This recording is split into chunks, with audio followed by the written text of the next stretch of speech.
நன்றி நன்றி நன்றி விமல்குமார், நன்றி விமல்குமார். நண்பர்கள் அனைவருக்கும் என்னுடைய அன்பான பணிவான வணக்கங்கள். என் பெயர் ஜான். நான் ஒரு குடிநோயாளி. எல்லாம் வல்ல இறைவனோட அருளாலையும் தோழமையில இணைந்து செயல்படுவதால் நான் பெற்றுக்கொள்ளக்கூடிய அனுபவம் தெம்பு நம்பிக்கையாலையும் இன்னைக்கு ஒரே ஒரு நாள் நான் கொடுக்கல தெளிவா மன நிறைவா அமைதியா வாழ என்னாலான எல்லா முயற்சிகளையும் செய்து கொண்டிருக்கின்றேன். நண்பர் விமல்குமார் குறிப்பிட்டது போல நாம கோயம்புத்தூர் என்ட்ரி குரூப் அந்த குழுவின் மனசாட்சியின் தீர்மானத்தின்படி இந்த இரவு நிகழ்நிலை குழுல ஒவ்வொரு நாளும் 24 hours a day 24 மணி துளிகள் ஒரு நாள் அப்படின்ற புத்தகத்துல இருந்து ஒவ்வொரு பக்கம் வாசிச்சு அதோடைய விளக்கத்தை பார்த்து கலந்தாய் சேர்ந்து கூட்டத்தை நடத்திட்டு இருக்கிறோம். அதன் தொடர்ச்சியாக இன்னைக்கு நாம வாசிக்க இருக்கிற பக்கம் பிப்ரவரி மாதம் 25ஆம் தேதி. முதல்ல அந்த சிந்தனையை வாசிச்சுட்டு அதோடைய விளக்கத்தை பார்த்து கலந்தாய் செய்வோம். ஸோ நண்பர் விமல்குமார் அவர்களை இந்த பிப்ரவரி 25 சிந்தனையை வாசிக்குமாறு பணியோட கேட்டுக்கொள்றேன். Over to you Vimalkumar. February 25. நன்றி. 24 மணித்துளிகள் ஒரு நாள், பிப்ரவரி 25. தோழமையின் இன்றைய சிந்தனை. சிலர் இறையருள் பேராற்றலை தங்களது உயர்ந்த சக்தியாக ஏற்று நம்பிக்கை கொள்ள சிரமப்படுகின்றனர். ஆனால் நம்பிக்கையின்மை நம்மை நாஸ்திக வாதம் பேசும் நிலைக்கு கொண்டு வந்து விட்டுவிடும். நாஸ்திகவாதம் இவ்வுலகம் ஒன்றும் இல்லாமையில் இருந்து உருவாகி ஒன்றும் இல்லாமையை நோக்கி செல்கின்றது என்ற குருட்டு நம்பிக்கையை அடிப்படையாக கொண்டது. இந்த வாதத்தையும் நடைமுறையில் நம்ப முடியாது. நாம் அனைவரும் மது நம்மை விட சக்தி வாய்ந்த ஒன்று என்ற கருத்தை ஒருமனதாக ஒப்புக்கொள்வோம் என எண்ணுகின்றேன். என்னை பொறுத்தவரை நான் அக்கருத்தை முழுமையாக ஒப்புக்கொள்கின்றேன். நான் மதுவின் சக்தியின் முன் உதவியற்றவனாக இருந்தேன் என்பது நிதர்சனமான உண்மை. மதுவின் சக்தியால் எனக்கு ஏற்பட்ட தீய விளைவுகளை நான் நினைவில் கொண்டுள்ளேனா? இன்றைக்கான தியானம். ஆன்மீகமும் ஒழுக்கமும் இறுதியில் பொருளாசையையும் ஒழுக்க கேட்டையும் வெற்றி கொள்ளும். இதுவே மனித குலத்தின் இறுதி நோக்கமும் முடிவும் ஆகும். ஆன்மீகம் படிப்படியாக நம் மனதில் உள்ள பொருளாதார ஆசைகளை வெற்றி கொண்டு விடுகின்றன. நம்பிக்கை, தோழமை, பணி செய்து வாழும் உணர்வு ஆகிய மூன்றும் இவ்வுலகில் உள்ள பெரும்பாலான நோய்களுக்கு மருந்தாகும். அவை தனிப்பட்ட மனித உறவுகளுக்கு செய்ய இயலாதது எதுவுமே இல்லை. இன்றைக்கான பிரார்த்தனை. ஒரு மேம்பட்ட உலகை உருவாக்குவதில் என் பங்கை நான் செவ்வன செய்ய வேண்டும் என பணிவுடன் வேண்டுகின்றேன். இவ்வுலக நோய்களை குணப்படுத்துவதில் நானும் பங்கேற்க வேண்டும் என பணிவுடன் மன்றாடுகின்றேன். சார், நன்றிங்க சார். நன்றி நன்றி நன்றி நன்றி நன்றி விமல்குமார். நண்பர்களுக்கு மீண்டும் ஒரு முறை வேண்டிய அன்பான பணிவான வணக்கங்களை தெரிவித்துக் கொள்றேன். என் பெயர் ஜான். நான் ஒரு குடிநோயாளி. எல்லாம் வல்ல இறைவனோட அருளாலையும் தோழமையில இணைந்து செயல்படுவதால் நான் பெற்றுக்கொள்ளக்கூடிய அனுபவம் தெம்பு நம்பிக்கையாலையும் இன்னைக்கு ஒரே ஒரு நாள் நான் குடிக்கல தெளிவா மன நிறைவா அமைதியாக வாழ என்னாலான எல்லா முயற்சிகளையும் செய்து கொண்டிருக்கின்றேன். நான் ஒரு ஆர்த்தடாக்ஸான ரிலிஜியஸ் ஃபேமிலியில தான் பிறந்தேன். எங்க அம்மா தான் ரொம்ப ரிலிஜியஸான பர்சன். இயற்கையாகவே அவங்க இறைவனை நம்பினாங்க. தினசரி காலையில 4:30 மணிக்கு எழும்பிடுவாங்க. 4:30 மணிக்கு எழும்பிடுவாங்கன்னா அவங்களுக்கு அலாரம் எல்லாம் கிடையாது. எங்க வீட்டுக்கு பக்கத்துல ஒரு கோயில் உண்டு. அந்த கோயில்ல ஒரு ஆலய மணி அடிக்கும். அந்த ஆலய மணி சத்தத்தை கேட்ட உடனே எழும்பிடுவாங்க. 4:30 மணிக்கு எழும்பி 4:55க்கு செகண்ட் பெல் அடிக்கும். கோயிலுடைய செகண்ட் பெல் அடிக்கும். அந்த செகண்ட் பெல் அடிக்கிறதுக்குள்ளார குளிச்சு முடிச்சு புறப்பட்டு கோயிலுக்கு போயிட்டு வந்துதான் வீட்டுல அடுப்பு பத்த வைக்கவே செய்வாங்க. அந்த அளவுக்கு ரிலீஜியஸான குடும்பத்துல பிறந்தவங்க. ஆனாலும் அவங்க கும்பிட்ட கடவுளை என்னால கடவுளாக ஏற்றுக்கொள்ள முடியவே இல்லை. கடவுள் வானத்துக்கு அப்பால மேகத்துல உட்கார்ந்து இருந்து, மேகத்துக்கு அப்பால ஏதோ விண்ணுலகம் அப்படின்னு சொல்லப்படக்கூடிய ஒரு உலகத்துல இருந்து நம்மளையெல்லாம் ஆட்சி செய்து கொண்டிருக்கின்றார். நம்ம செய்த கணக்குகளுக்கெல்லாம் பாவ புண்ணிய கணக்கு எழுதி வச்சுட்டு அவர் நமக்கு அதுக்கு தகுந்த மாதிரி செத்த பிறகு சொர்க்கமோ நரகமோ கொடுப்பாரு அப்படின்ற கருத்தெல்லாம் எனக்கு ஏற்றுக்கொள்ள முடியற மாதிரி தெரியவே இல்லை. நான் ஏற்றுக்கொண்டதே கிடையாது. ஃபெலோஷிப்ல தோழமையில நான் இணைஞ்ச போது இங்கேயும் இது ஆன்மீக செயல் திட்டம்னு சொன்னாங்க அப்படின்னா எனக்கு ஆன்மீக செயல் திட்டத்துக்கும் மதவாத செயல் திட்டங்களுக்கும் உள்ள வித்தியாசம் அந்த நேரத்துல எனக்கு புரியல. இங்கேயும் இறைவனை எங்கோ இருந்து நம்மளை ஆட்சி செய்து கொண்டிருக்கக்கூடிய ஒரு ஆளாக சொல்றாங்களோ அப்படின்ற சந்தேகம் எனக்கு வந்துச்சு. எனக்கு இறைவனை ஒரு பெர்சனாலிட்டியாக ஏற்றுக்கொள்ளக்கூடிய மனசு வரவே இல்லை, கண்டிப்பா வரவே இல்லை. இங்கேயும் ஏழை தோழமை பரிந்துரைக்கக்கூடிய 12 படிகள் அடங்கிய மீட்படையும் செயல் திட்டத்தின் 2வது படியில என்னை விட உயர்ந்த ஒரு சக்தியை நம்பும்படி சொல்றாங்கன்னு தான் நான் முதல்ல நினைச்சேன். நம்மளோட உயர்ந்த சக்தி நாம நம்பணும் அப்படின்னு நான் நினைச்சேன். அதை தொடர்ந்து என்னுடைய ஸ்பான்சர்ட்ட நான் கேட்ட கேள்வி இதுதான். அப்போ இறைவனை ஒரு ஆளாக, ஒரு பர்சனாலிட்டியாக நம்புற நம்பிக்கை இல்லாத மனிதர்கள் இந்த ஆன்மீக செயல் திட்டத்துல செயல்பட முடியுமா, முடியாதா? இது நான் கேட்ட ஒரு முதல் கேள்வி. என்னுடைய ஸ்பான்சர்ட்டையும் இந்த கேள்வி கேட்டிருக்கேன், என்னுடைய குருஜிட்டையும் கேட்டிருக்கிறேன். என்னுடைய ஸ்பான்சர்ட் இருந்து வந்த விளக்கம் எனக்கு ஏற்றுக்கொள்ளக்கூடிய வகையில இல்ல. ஆனா என்னுடைய குருஜி கிட்ட இந்த கடினமான கேள்வி கேட்டப்ப அவற்றிலிருந்து கிடைச்ச பதில் என்ன திகைக்க வச்சதோடு இல்லாம ரொம்ப ஆழமாக சிந்திக்கவும் வச்சுது. என்னுடைய குருஜி சொன்ன அதே வார்த்தை, இது என்னுடைய அனுபவத்தை நான் உங்ககிட்ட சொல்றேன், என்னுடைய அனுபவத்தை சொல்றேன். அவர் சொன்ன வார்த்தை, நாஸ்திகர்கள் ஆன்மீகத்துல நுழையிறதற்கு சிரமப்படுவாங்க, உண்மைதான். அதே சிரமத்தை ஆஸ்திகர்களும் ஆன்மீகத்துல நுழையிறதற்கு சிரமப்படுவாங்க அப்படின்னு சொன்னாரு. ஆஸ்திகர்களும் சிரமப்படுவாங்க, நாஸ்திகர்களும் சிரமப்படுவாங்க. என்னடா சொல்றாரு, ஒண்ணுமே புரியல. அப்ப அவர் சொன்னாரு, நாஸ்திகன்னு ஆஸ்திகன்னு வேற வேற ஆள் இல்ல, 2 பேரும் மனுஷங்க தான், 2 பேருமே மனுஷங்க தான். 2 பேர்கிட்டயுமே அடிக்ஷன் இருக்கும், 2 பேர்கிட்டயுமே செயல் அடிமைத்தனம் இருக்கும். 2 பேருமே ஆன்மீகத்துல நுழைய முடியாம சிரமப்படுறத தவிர்க்கிறதுக்காக அவங்கவுங்க கருத்தை சொல்லி நடிச்சுட்டே இருக்காங்க. ஒருத்தன் கடவுள் இருக்காருன்னு சொல்லி நம்புறது போல நடிக்கிறான், இன்னொருத்தன் கடவுள் இல்லைன்னு சொல்லி அந்த நம்பிக்கையை நம்பி நடிக்கிறான். ஒருத்தன் கடவுள் இருக்காருன்னு சொல்லி நடிக்கிறான், ஒருத்தன் நான் கடவுள் இல்லைன்னு சொல்லி நடிக்கிறான்.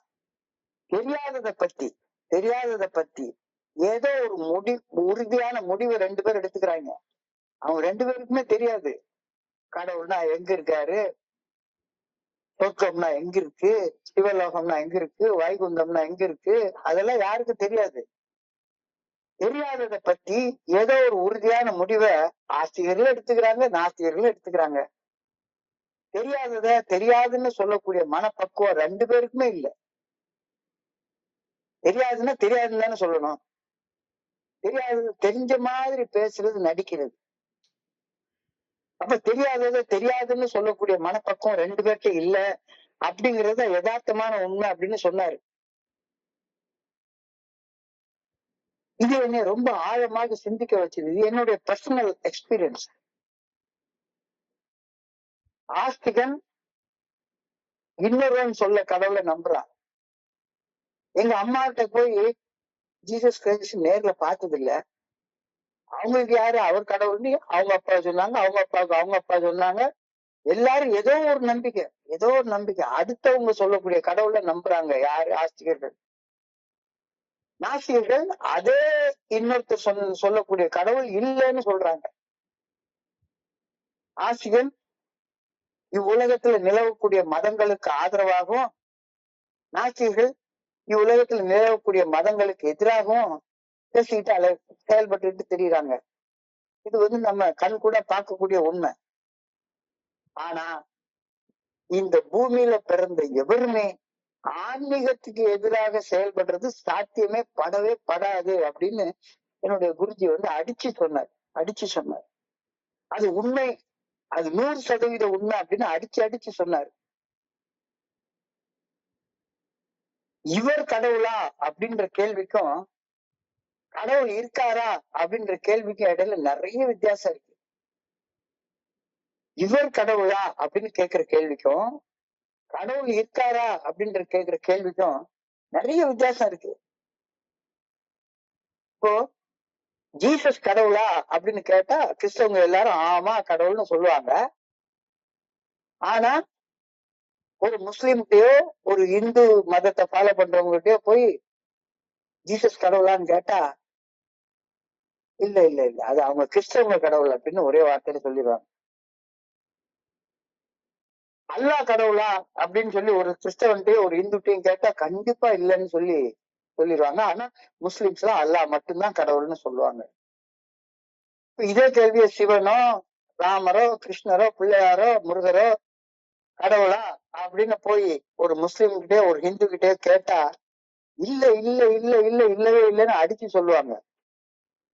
ஆனா அந்த 3 பேர்ட்டையும் கிறிஸ்தவனா இருந்தாலும் சரி முஸ்லீமா இருந்தாலும் சரி இந்துவா இருந்தாலும் சரி அவங்க கிட்ட போய் கடவுள் இருக்காரா அப்படின்னு கேட்டா இருக்காருன்னு 3 பேரும் உறுதியோட சொல்லுவாங்க. சரி கிறிஸ்தவங்க இந்து முஸ்லீம் மதத்தை நம்புறவங்களை விட்டுருங்க. நாஸ்திகவாதம் செய்து கொண்டிருந்த என்ன போல ஒரு மனுஷன்ட்ட மதங்கள் சொன்ன கடவுள் இருக்காரான்னு கேட்டா இல்லைன்னு சொல்லுவாங்க. அவங்க ஜீசஸ் கிறிஸ்டும் கடவுள் இல்லைன்னு சொல்லுவாங்க, அல்லாவும் கடவுள் இல்லைன்னு சொல்லுவாங்க, புத்தரும் கடவுள் இல்ல, சிவன் முருகர் விஷ்ணு ராமர் கிருஷ்ணர் யாருமே கடவுள் இல்லைன்னு சொல்லுவாங்க. ஆனா இந்த பிரபஞ்சத்தை இயக்கக்கூடிய இயற்கை பேராற்றல் அவங்க மறுக்க மாட்டாங்க. இந்த பிரபஞ்சத்தை ஒரு பெரிய ஆற்றல் இயக்கி கொண்டிருக்கிறது இயற்கை அப்படின்றத நாஸ்திகவாதிகளும் கூட மறுக்க மாட்டாங்க. ஆக மொத்தம் 2 கேள்விக்குள்ள வித்தியாசத்தை என்னுடைய குரு எனக்கு புரிய வச்சாரு. இவர் கடவுளா அப்படின்னு கேக்குற கேள்விக்கும் கடவுள் இருக்காரா அப்படின்னு கேக்குற கேள்விக்கும் நிறைய வித்தியாசம் இருக்கு. எனவே மதம் வேறு ஆன்மீகம் வேறு அப்படின்ற கருத்துல எனக்கு சந்தேகமே இல்லாத மாதிரி என்னுடைய குருஜி பண்ணாரு. மதம் வேற ஆன்மீகம் வேற. மதம் ஒரு குறிப்பிட்ட பேர்ல குறிப்பிட்ட வடிவத்துல கடவுள் இருக்காருன்னு ஒவ்வொரு மதமும் கடவுளுக்கு ஒரு நாமத்தையும் ஒரு வடிவத்தையும் கொடுக்குது. ஆனா ஆன்மீகம் வேற, ஆன்மீகம் வேற. என்னுடைய வாழ்க்கையில என்னுடைய வாழ்க்கை போக்கையே 180 டிகிரி திருப்பி விட்ட கேள்வி என்னுடைய குருஜிக்கிட்ட இருந்து எனக்கு வந்துச்சு. அவர் கேட்ட கேள்வி ரொம்ப எளிமையான கேள்வி, ரொம்ப எளிமையான கேள்வி. நீ உயிரோட இருக்கியாடா ஜான் அப்படின்னு அவர் கேட்டார். ஒரு சின்ன கேள்வி, சாதாரண கேள்வி. நீ உயிரோட இருக்கியாடா ஜான் தான் கேட்டாரு. அப்ப உன்கிட்ட நீ உயிரோட இருக்கியா அப்படின்னு கேக்குற நேரத்துல நீ நான் உயிரோட இருக்கேன்னு நம்புறேன் அப்படின்னு பதில் சொன்னேன்னா அந்த பதில்ல என்னமாச்சும் அர்த்தம் இருக்கா? ஒண்ணு உயிரோடு இருக்கேன்னு சொல்லு அல்லது உயிரோடு இல்லைன்னு சொல்லு. உயிரோட இருக்கேன்னு நம்புறேன்னு சொன்னா அதுக்கு அந்த கேள்விக்கு என்ன அர்த்தம்? உனக்கு 2 கை 2 கால் இருக்கா அப்படின்னு யாராச்சும் கேட்டா எனக்கு 2 கை 2 கால் இருக்குன்னு நம்புறேன் அப்படின்னு பதில் சொன்னா ஏத்த மாதிரி கேக்குறேன், எனக்கு என்ன பைத்தியத்தையும் பிடிச்சு போச்சா அப்படின்னு நினைக்க மாட்டானா? 2 கால் இருக்குன்னா இருக்கு, அவ்வளவுதானே. 2 கால் இருக்குன்னா இருக்கு. அது என்ன 2 கால் இருக்குன்னு நம்புறேன், எனக்கு உயிர் இருக்குன்னு நம்புறேன். அழகா எனக்கு அந்த உண்மையை ஏற்றுக்கொள்றதற்கும் நம்புறதுக்கு இடையில உள்ள வித்தியாசத்தை ரொம்ப அழகா தெளிவாக உணர்த்தினாரு. உண்மை என்பது நம்பப்பட வேண்டிய ஒன்று அல்ல. உண்மை என்பது நம்பப்பட வேண்டிய உண்மை ஒன்று அல்ல. உண்மை என்பது மனப்பக்குவத்துடன் மறுக்காமல் ஏற்றுக்கொள்ளப்பட வேண்டியது, அக்செப்ட் பண்ணிக்கப்பட வேண்டியது. உண்மை மாற்ற முடியாதது. உண்மைதான். கடவுள் இருக்காரா அப்படின்ற கேள்விக்கு ஒவ்வொருத்தரும் ஏதாச்சும் ஒரு பதில் சொல்லுவாங்க. ஆனா இல்லைன்னு எவனுமே பதில் சொல்ல முடியாது. ஏன்னா நீ உயிரோட இருக்க. உயிர் ஒன்று இல்லாமல் உடல் இங்கு நிலையாதே. உயிர் என்ன பொருள் என்று அலைபாய்ந்து திரியாதே. வாழ்க்கையின் வேர்களோ மிக ரகசியமானது. ரகசியம் காண்பதே மிக அவசியமானது. உண்மை என்பது மாற்ற முடியாதது. அது அதை நம்ம ஏற்றுக்கொள்ளக்கூடிய, மறுக்காம ஏற்றுக்கொள்ளக்கூடிய மனப்பக்குவம் நம்ம ஒவ்வொருத்தருக்கும் வேணும் அப்படின்ற கருத்து என்னுடைய குருஜிகிட்ட இருந்து எனக்கு தெளிவா கிடைச்சது. மிக அவசியமான இந்த சிந்தனைய இன்னைக்கு பகுதி நமக்கு நம்ம மனசுக்குள்ளார தூண்டி விடுது. Some people find it very hard to believe in a power greater than themselves. Some people find it very hard to believe in a power greater than themselves. நான் அத்தகைய ஒருத்தனாதான் நான் இருந்தேன். இன்னார் இறைவனுக்கு பேரு ஜீசஸ் கிரைஸ்ட் தான் அப்படின்னு என்னுடைய அப்பா, என்னுடைய அம்மா, என்னுடைய ஆசிரியர்கள் அடித்து சொன்னதை என்னால நம்புறது ரொம்ப கஷ்டமா இருந்துச்சு. புரிந்து கொள்ள முடியாத, அது வரைக்கும் நான் உணர்ந்திராத ஒரு உண்மைய நம்ப சொல்லி சொன்ன போது நான் எதிர்த்தேன், புரட்சி செய்தேன், ரிபல் பண்ணேன், இறை மறுப்பு வாதம் செய்தேன். ஆனா இங்க ஏய தோழமையில வந்து இணைஞ்சதுக்கு அப்புறமாக நிலைமை தலைகீழ மாறி போயிடுச்சு. இங்க சொல்லப்பட்டதே வேற. உன்னை விட உயர்ந்த ஒரு சக்தி அருவமாக மறைவாக உனக்குள்ளார இருந்து உன்னை இயக்குகின்றது என்ற மறை உண்மைய மறுக்காமல் ஏற்றுக்கொண்டால் உன்னால மன தெளிவோட வாழ முடியும் அப்படின்னு தான் 2வது ஸ்டெப்ல சொல்றாங்க. உன்னை விட உயர்ந்த ஒரு சக்தி அருவமாக மறைவாக உனக்குள்ளார இருந்து உன்னை இயக்குகின்றது அப்படின்ற மறை உண்மைய மறுக்காமல் நீ ஏற்றுக்கொள்ளும் போது உன்னால மன தெளிவோட வாழ முடியும்.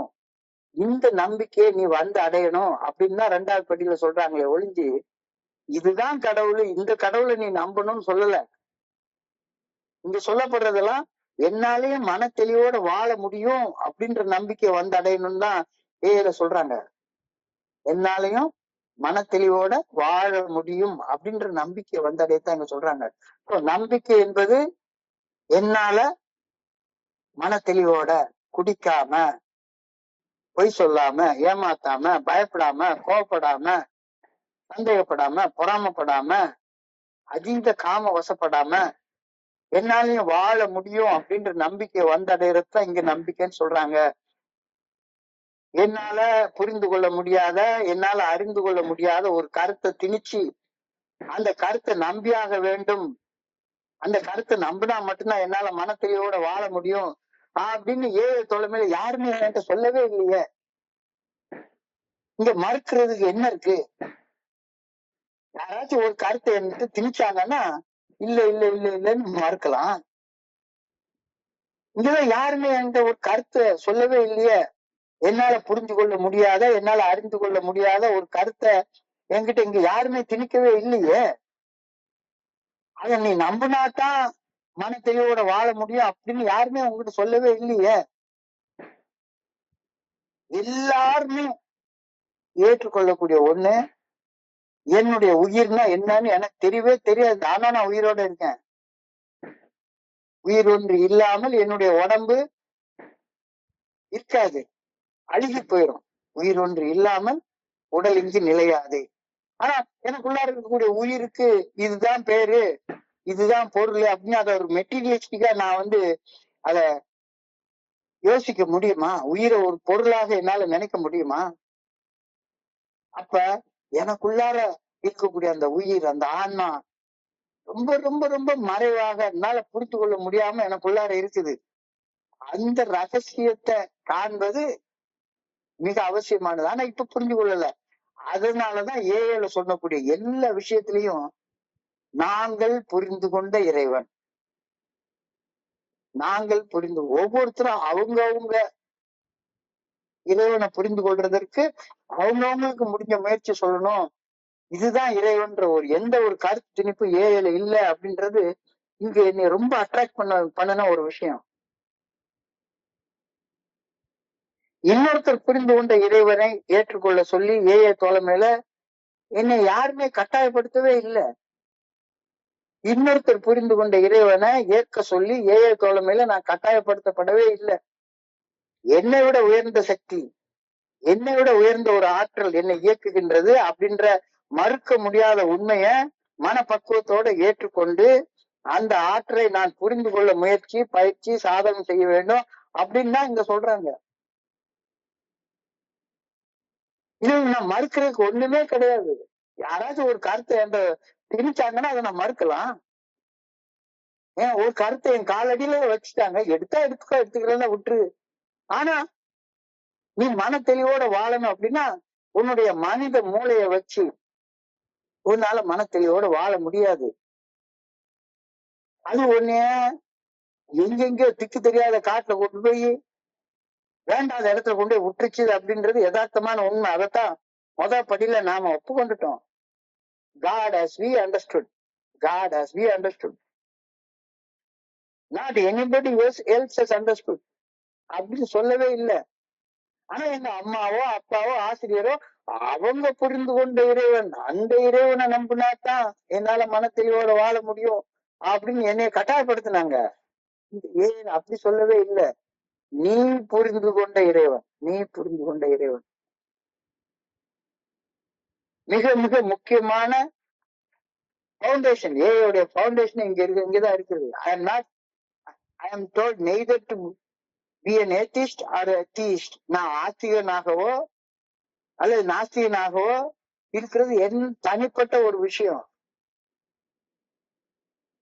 ஆஸ்திகர்களும் அடுத்தவர் சொன்னதை நம்புறாங்க, நாஸ்திகர்களும் அவங்க சொன்னதேதான் அதே மாதிரிதான் அடுத்தவங்க சொல்ற கருத்தை மறுக்கிறாங்க. ரெண்டுமே குருட்டு நம்பிக்கை, ரெண்டுமே மூட நம்பிக்கை. ஆஸ்திகர்களும் சரி, நாஸ்திகர்களும் சரி. ஆன்மீகவாதிகள் தேடுறவங்களா இருக்காங்க. நிச்சயமாக that's practically impossible to believe what others say. ஆனா உனக்குள்ளார இருக்கக்கூடிய உண்மைய ஏற்றுக்கொண்டால் நான் வாழக்கூடிய நரக வாழ்க்கையில இருந்து, நான் வாழக்கூடிய பைத்தியக்கார வாழ்க்கையில இருந்து இனி வாழ போற காலத்துல ஒரு மன தெளிவோட வாழ்க்கைய, நரகத்துல இருந்து வெளியேறினா ஒரு சொர்க்கமான வாழ்க்கை என்னால வாழ முடியும் அப்படின்ற நம்பிக்கையை இங்க சொல்றாங்க. என்னுடைய குருஜி ஒரு கருத்தை சொல்லுவாரு, இங்க ஆண்டவர் இருக்காருன்னு சொல்ற மனுஷங்க, ஆண்டவர் இல்லைன்னு சொல்றக்கூடிய மனுஷங்க, இவங்க எல்லாரும் சரிதான். பேய் பிசாசு இருக்கான்னு கேட்டா நாஸ்திகர்கள் கூட கொஞ்ச நேரம் யோசிப்பான், ஆண்டவர் இல்லைன்னு சொல்லிடுவான். ஆனா இந்த ஆளடைஞ்ச வீட்டுக்குள்ளார அல்லது சுடுகாட்டுக்குள்ளார ஒரு பேய் இருக்கு அப்படின்னு சொன்னா நாஸ்திகம் கூட ராத்திரி போக பயப்படுவான். இது எல்லாருக்கும் உள்ளது.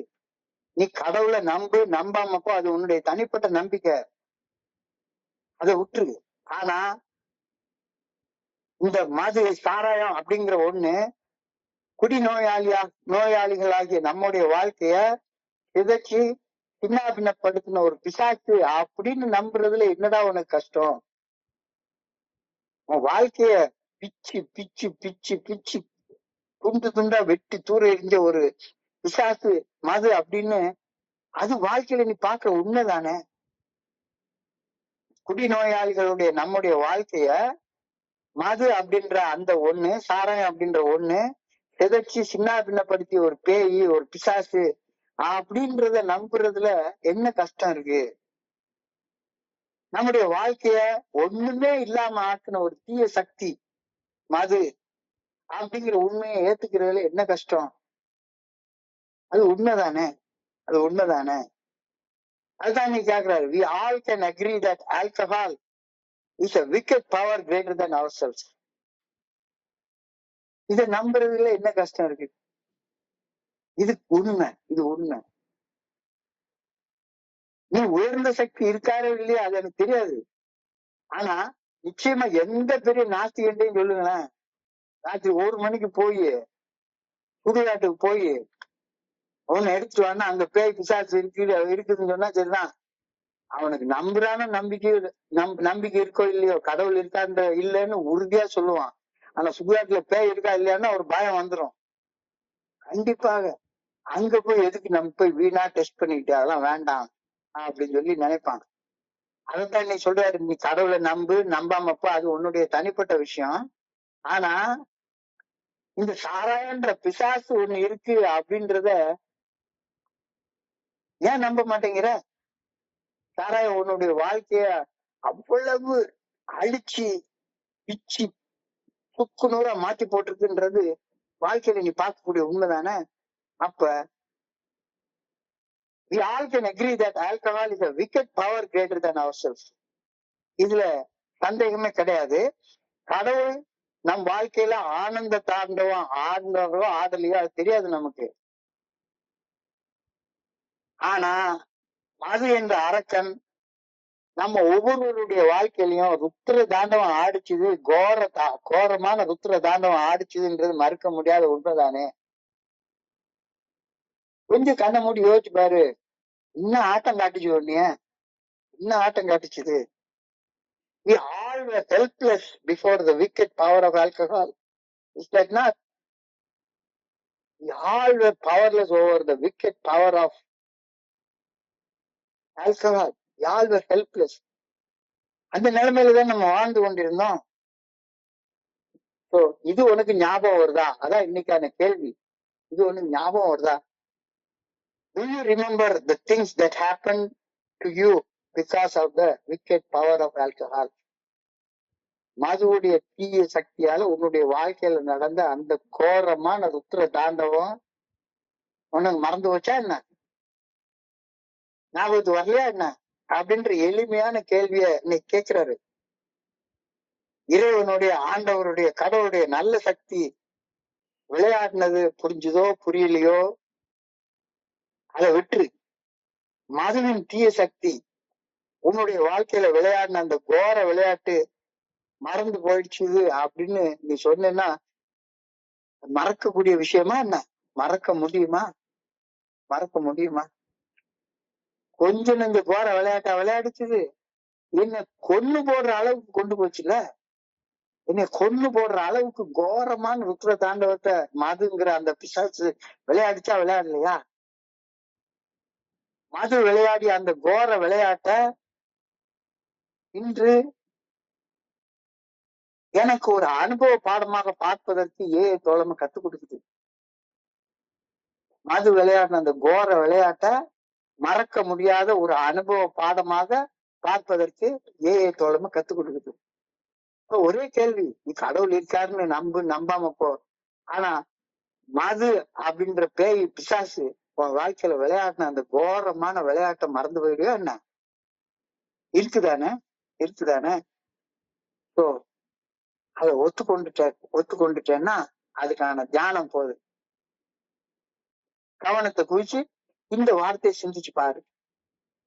The spiritual and moral will eventually overcome the material and the unmoral. ரொம்ப ஒரு ஆழமான சிந்தனை. The spiritual and the moral will eventually overcome the material and the unmoral. நீ கடவுளை நம்பாம போ. ஆனா ஒன்னால ஒரு நிமிஷம் மறுக்க முடியாத மதுங்கிற பிசாசு என் வாழ்க்கையை செதைச்சு சின்ன பின்னமா போட்டுச்சுது அப்படின்ற அந்த உண்மையை நீ ஒப்புக்கொண்டுட்டேன்னா ஆட்டோமேட்டிக்கா the spiritual and moral will eventually overcome. அந்த கோரமான ருத்திர தாண்டவமான வாழ்க்கை கடந்து வந்துடும். ஒழுக்கமற்ற வெறுமனை குடிக்கிறதுக்கு காசு தேடி வாழ்ந்த அந்த வாழ்க்கைய நீ கண்டிப்பா கடந்து வந்துருவ. வாய்மையை சூது கவ்வும், இறுதியில் வாய்மையே வெல்லும். தற்காலிகமாக மனித மனதின் சூழ்ச்சிகள் வெற்றி பெறுவது போல தோன்றும். இறுதியில உண்மை மட்டுமே ஜெயிக்கும். உண்மை மட்டும்தான் ஜெயிக்கும். உண்மையின் நிலைப்பு தன்மை, ட்ரூத் இஸ் எட்டர்னல். அந்த ட்ரூத்ல ஒரு ட்ரூத் தான் மது நம்ம வாழ்க்கையில ஒரு பிசாசு மாதிரி பேய் மாதிரி ருத்திர தாண்டவ ஆடிச்சுது அப்படின்ற உண்மை.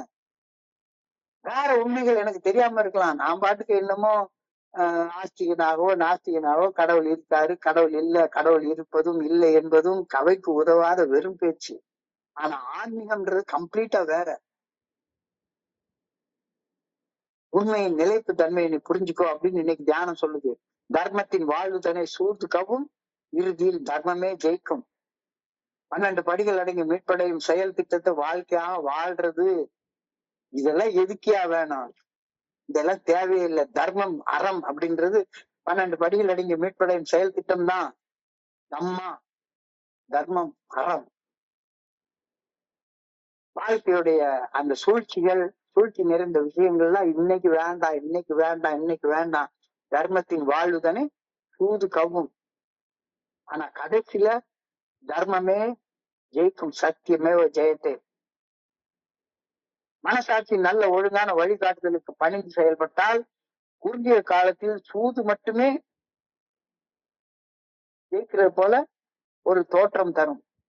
மனசாட்சியுடைய அந்த குட் ஆர்டர்லி டைரக்ஷனுக்கு பணிந்து செயல்படாமல் இருந்தால் குறுகிய காலத்துக்கு போதை கிடைக்கும், கொஞ்ச நேரத்துக்கு நம்ம பொம்பளை சுகம் கிடைக்கும், பணத்தை எண்ணலாம், சுகமா இருக்கலாம், எல்லாம் பண்ணலாம்.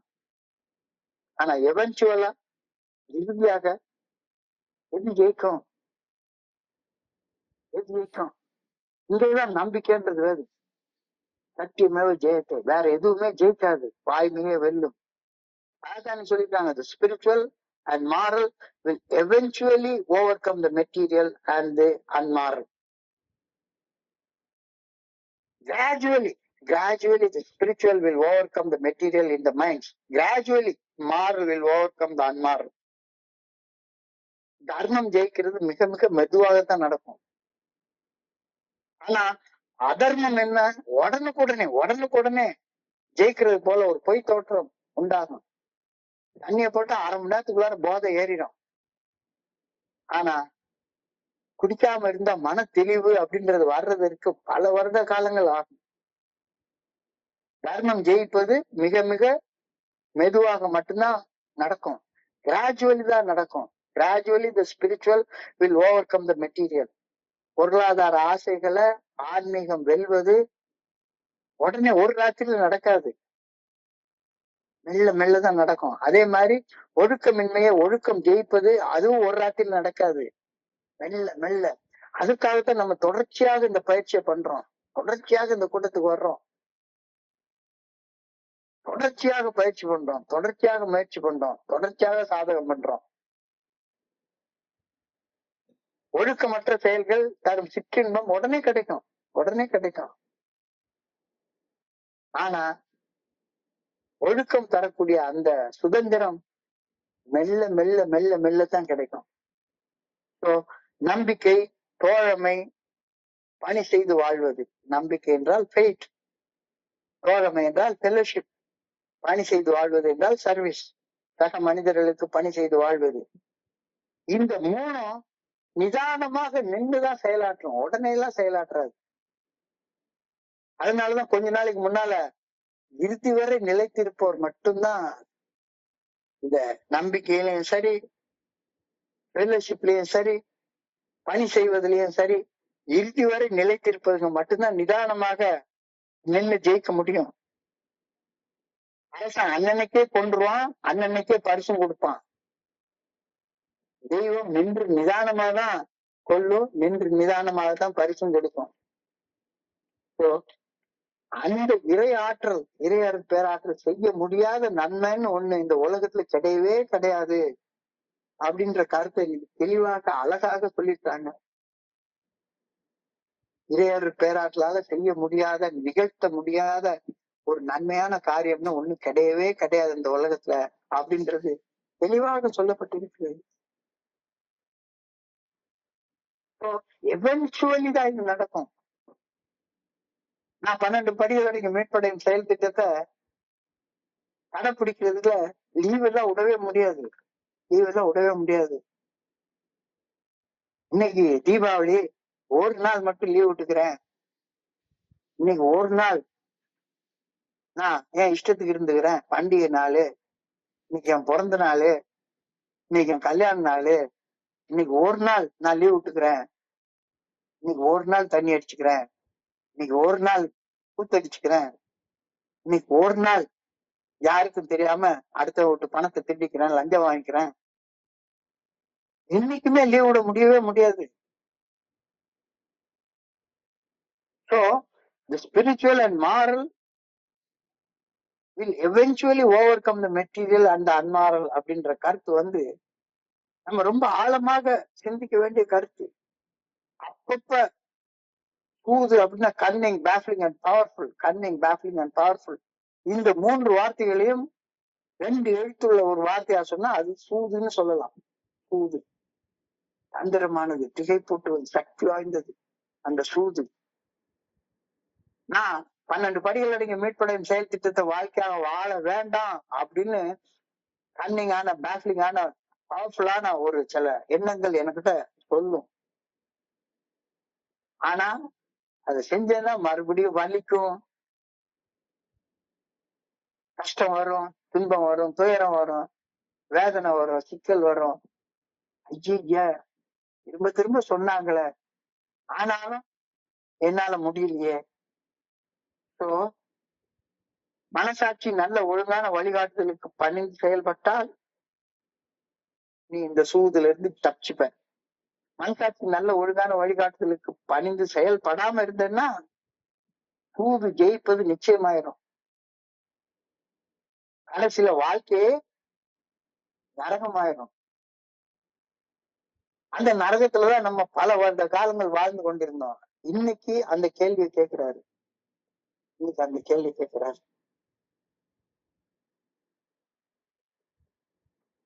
நல்ல ஆழமா சிந்திச்சு பதில் சொல்லு.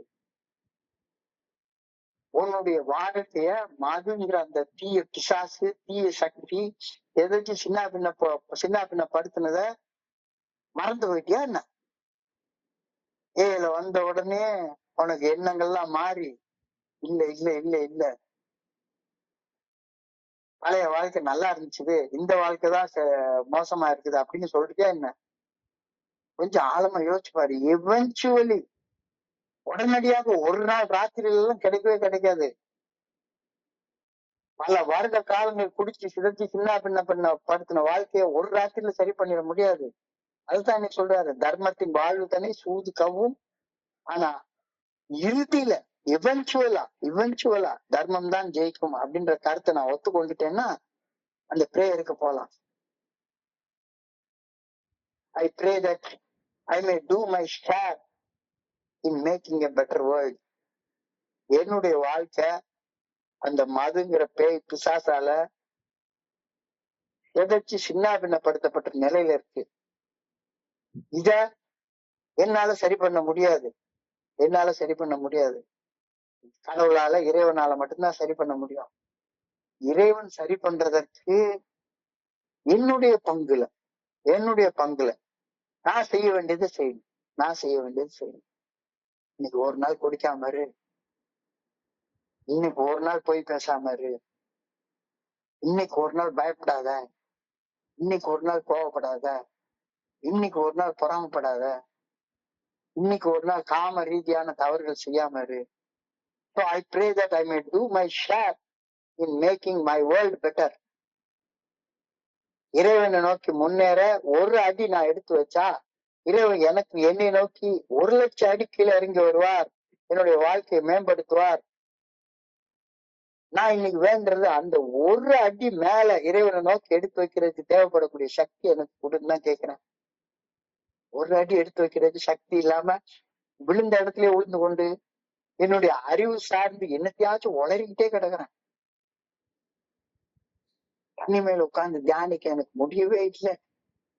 எப்ப பார்த்தாலும் மெட்டீரியலிஸ்டிக் தாட்ஸ், அன்மாரல் தாட்ஸ், ஒழுக்கமற்ற சிந்தனைகள்.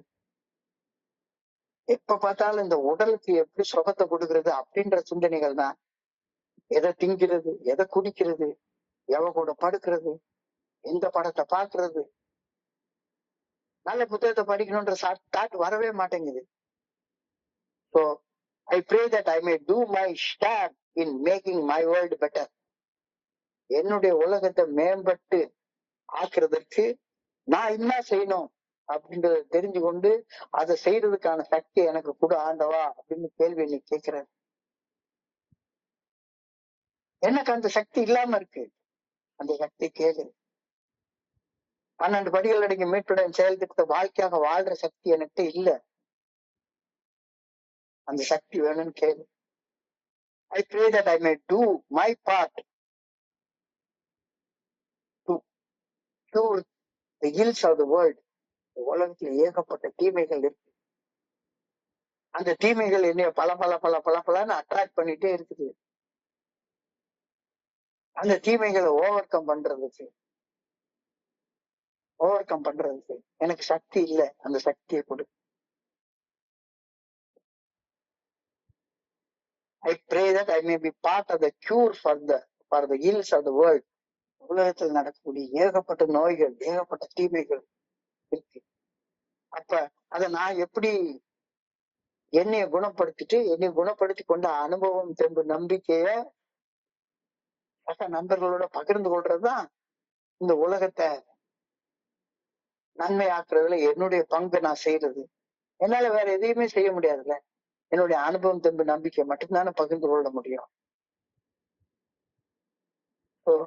ரொம்ப டீப்பான ஒரு தாட்டை கொடுத்துருக்காங்க. அது சினாப்சிஸ். நான் எல்லாரையும் மாறி என்னால நான் வேற எல்லாருக்கும் எப்படியோ தெரியல, என்ன பொறுத்த அளவுல இந்த உலகத்தில் உள்ள மதங்கள் கடவுள்னு சொல்றதையோ, சொர்க்கம்னு சொல்றதையோ, நரகம்னு சொல்றதையோ என்னால ஏற்றுக்கொள்ள என்னால முடியவே இல்லை. அப்ப இந்த இடத்துலதான் என்னுடைய குருஜி எனக்கு உதவி செஞ்சாரு. நம்பிக்கை அப்படின்றதுக்கு அவர் ஒரு அழகான விளக்கத்தை கொடுத்தாரு. உண்மை என்பது நம்பப்பட வேண்டியது அல்ல. எனக்கு 2 கை இருக்குன்னு நம்புறேன் அப்படின்னு சொல்றது பைத்தியகாரத்தனமான ஸ்டேட்மெண்ட். எனக்கு 2 கை இருக்கு, அவ்வளவுதான். அது மாதிரி இறைவன் இருக்கிறார். அவர் எனக்குள்ளார மறைவாக அருவமாக உள்ளிருந்து என்னை இயக்கி கொண்டிருக்கிறார். அவருக்கு பேர் எனக்கு தெரியாது, அவர் இப்படித்தான் இருப்பாருன்ற உருவம்லாம் கிடையாது. உயிர் என்ன பொருள் என்று அலைப்பாய்ந்து தெரியாது. உன்னுடைய அந்த உயிர், உன்னுடைய ஆன்மா, அந்த ஸ்பிரிட் எத்தனை நாள் அது ஆனது அப்படின்னா உனக்கு தெரியாது. அந்த மாதிரி ஆராய்ச்சியில எல்லாம் ஈடுபட வேண்டிய அவசியமே கிடையாது. உண்மை நம்பப்பட வேண்டியது ஒன்று அல்ல. உண்மை என்பது மனப்பக்குவத்துடன் ஏற்றுக்கொள்ளப்பட வேண்டியது. மனப்பக்குவத்தோடு உண்மையை ஏற்றுக்கொள்ளும் போது உனக்கு கிடைக்கிறது நம்பிக்கை. சரியப்பா, அதெல்லாம் விடு. கடவுள் இருக்காரு இல்ல அப்படின்னு சொல்றவங்க கூட தீய சக்தியை நம்பத்தானே செய்வான். ஏன்னா தீய சக்திகள் தீய விளைவுகளை நமக்கு உண்டாக்கி இருக்கிறத. அப்போ மது, சாராயம் அப்படின்ற பேய் பிசாசு உன் வாழ்க்கையில ஆடின ருத்ர தாண்டவம் மறந்து போயிருமா என்ன? எவ்வளவு தீமைய விலைக்கு எனக்குள்ளார விளைவிச்சு வச்சிருக்குது. கொஞ்சம் இந்த விளையாட்டை விளையாடிச்சு வந்த மாதிரி என்னை கொன்னு போடுற அளவுக்குள்ள விளையாடிச்சு. அந்த மது விளையாட்டு, அந்த கோர விளையாட்டை ஒரு அனுபவமாக மாத்தி பார்க்க தோழமை எனக்கு கத்து கொடுக்குது. எக்ஸ்பீரியன்சஸ். அந்த எக்ஸ்பீரியன்ஸ் ரொம்ப மோசமானது. அப்ப ஏன் அந்த எக்ஸ்பீரியன்ஸ் வந்தது? என்னுடைய மனச அந்த ஆசைகள், மெட்டீரியலிஸ்டிக் ஆசைகள், இம்மாரலா செயல்பட வேண்டிய அந்த சோதனைகள், அதுதான் என்னை அந்த மாதிரி மாத்திச்சு. So the spiritual and moral will eventually overcome the material and the unmoral. எப்ப நீ உன்னுடைய அந்த மதுன்ற தீய சக்தி நீ ஏற்றுக்கொண்டுட்டேன்னா போதும். அது நல்ல சக்தி கூட விட்டாரு. கடவுள் இருக்காரா இல்லையா? பேயின்ற ஒண்ணு கண்டிப்பா இருக்கு. அது என் வாழ்க்கையில கோர தாண்டவம் ஆடிச்சுது. அந்த பேயோடைய விளையாட்டு ஒரு நாள் இல்லாட்ட ஒரு நாள் நிச்சயமாக நின்னு போகும். எப்ப நீ தர்மத்தை ஏற்றுக்கொண்டார். தர்மம், அறம் என்பது 12 படிகள் அடங்கிய மீட்படையும் செயல் திட்டம். Gradually the spiritual will overcome the material in my mind. Gradually the moral will overcome the immoral in my mind. So தர்மம் ஜெயிப்பது நான் எந்த அளவு நிலைச்சு நிக்கிறேனோ, 12 படிகள் அடங்கிய மீட்படையும் செயல் திட்டத்தை வாழ்க்கை வாழ்றதுல எந்த அளவு நிலைச்சு நிக்கிறேனோ அதை பொறுத்து நான் நிலைச்சிருப்பேன் அப்படின்ற கருத்து நீ சொல்லப்பட்டிருக்கிறது. இறைவனை நோக்கி முன்னேறுனா ஒரு அடி எடுத்து வச்சா அவர் என்ன நோக்கி 1,00,000 அடி கீழே இறங்கி வருவார். அந்த ஒரு அடி எடுத்து வைக்கிறதுக்கு வேண்டிய சக்தி எனக்கு கொடு இறைவா அப்படின்னு பிரார்த்திக்க சொல்லி இன்னைக்கு சொல்லியிருக்காங்க. I pray that I may do my share. ஒரு அடி மேல எடுத்து வைக்கிறது in making my world better. ரொம்ப ஒரு அழகான சிந்தனை இன்னைக்கு கொடுக்கப்பட்டிருக்கிறது. அது தொடர்ந்து அழகான ஒரு தியானம். ஆழமான தியானம், ஒரு ஆழமான பிரார்த்தனை மூன்று கொடுக்கப்பட்டிருக்கிறது. சோ இன்றைய பகுதியை படிக்கிறப்ப என் மனதை கடந்து சென்ற சிந்தனைகள் உங்களோட பகிர்ந்து கொள்ள இந்த நல்ல வாய்ப்பை உருவாக்கி கொடுத்த இந்த குழுவிற்கு என்னுடைய மிக பணிவான நன்றிகளை தெரிவித்துக் கொள்றேன். பொறுமையாக கேட்ட ஒவ்வொரு நண்பருக்கும் என்னுடைய பணிவான நன்றிகள். இந்த இரவு பொழுது நண்பர்களுக்கு இனிமையான இரவாக அமைய இறைவனை நான் பணியோடு வேண்டிக் கொள்கின்றேன். நன்றி நன்றி நன்றி நன்றி நன்றி நன்றி நன்றி. வாழ்க வையகம், வாழ்க வளமுடன். Thank you so much, thank you so much. Over to you, Vimal Kumar. Thank you.